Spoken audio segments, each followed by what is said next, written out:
हनुमान, कृपया मेरे सामने से हट जाओ, वरना आज मुझे अपने ही सबसे प्रिय भक्त पर प्रहार करना पड़ेगा।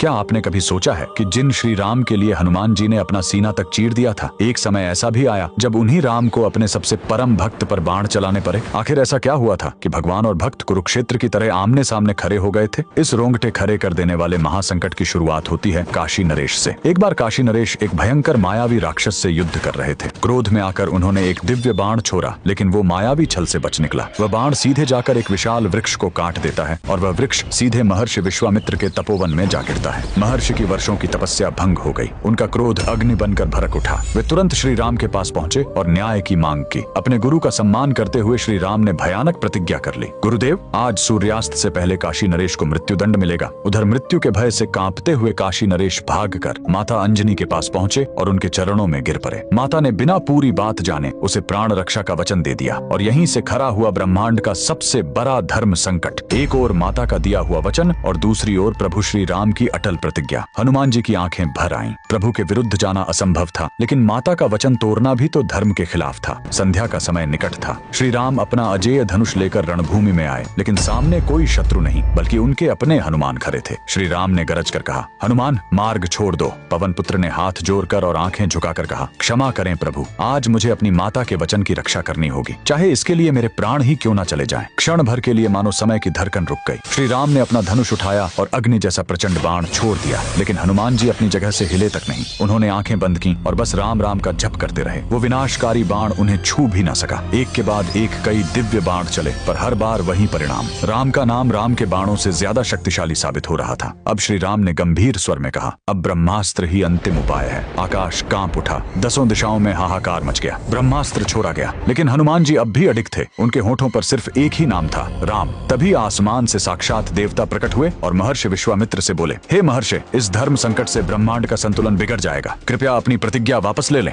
हनुमान की यह अकल्पनीय भक्ति देखकर महर्षि विश्वामित्र का क्रोध आंसुओं में पिघल गया। उन्होंने कहा, राम रुक जाओ, ऐसी असीम भक्ति के सामने दुनिया का कोई वचन, कोई प्रतिज्ञा बरी नहीं होती। मैं तुम्हें अपने वचन से मुक्त करता हूँ। श्री राम ने तुरंत अपना धनुष नीचे फेंक दिया और द्वार कर हनुमान जी को अपने सीने से लगा लिया। उस दिन भगवान ने खुद सिद्ध कर दिया कि भगवान से भी बड़ा भगवान का नाम होता है। अगर आपको भी हनुमान जी की इस अटूट भक्ति और राम नाम की ताकत पर पूर्ण विश्वास है तो कमेंट्स में जय श्री राम जरूर लिखें।